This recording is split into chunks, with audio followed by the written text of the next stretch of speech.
Ние веќе од поодамна стапиме во контакт со лозарите, малте не сме поради состојбата во континуитет, да кажам, во комуникација со нив, со нивното здружение. Со винариите ние направивме едно циркуларно писмо за да видиме колку се нивните планови за купување на грозје и преработка секако за оваа година, како се движи теренот, односно колкава ќе тежи бербата. Значи, до сега се одржаа неколку состаноци, во понеделник веќе имаме повторно закажано состанок, продолжуваме, ја следиме состојбава. Според најавите, некои од винарски визби планираат помалку да откупат, но ние не би оделе со вакви додека не ги сумираме сите целосно резултати. Веќе разговаравме за можни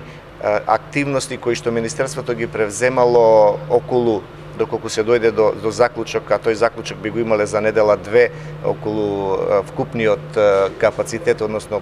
план за откуп на грозјето на винариите и би тргнале со некои наши активности, а тоа е да видиме доколку може со соседството, доколку може со други фирми, колку би биле активни во искористување на нивните капацитети, така да во овој момент не би одел со заклучоци, но велам дека ние подолг период ја следиме. Според најавите се очекува добра, за сега барем, нели сепак тоа е како велат фабрика на отворено. За сега се очекува доста добра берба со добар принос, така да од тој аспект ќе бидеме во тек целосно. Секогаш од страна на лозарите се сака да се зборува за повисоки цени, тоа е нивното легитимно барање,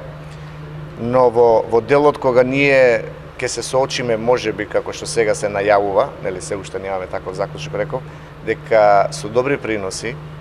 да видиме како ќе се движи цената и кога вие имате една поголема понуда на пазарот во зависност од побарувачката, тука е дискутабилно, но не би сакал да идеме уште сега со цени, да кажуваме, затоа што сепак минатата година имавме, барем во последни 2-3 години имавме една тенденција на пораст на цените. Ќе видиме ова година како ќе се одвиваат и ова ќе биде сепак нешто заедничко кое што ќе излезе и со винариите и со лозарите.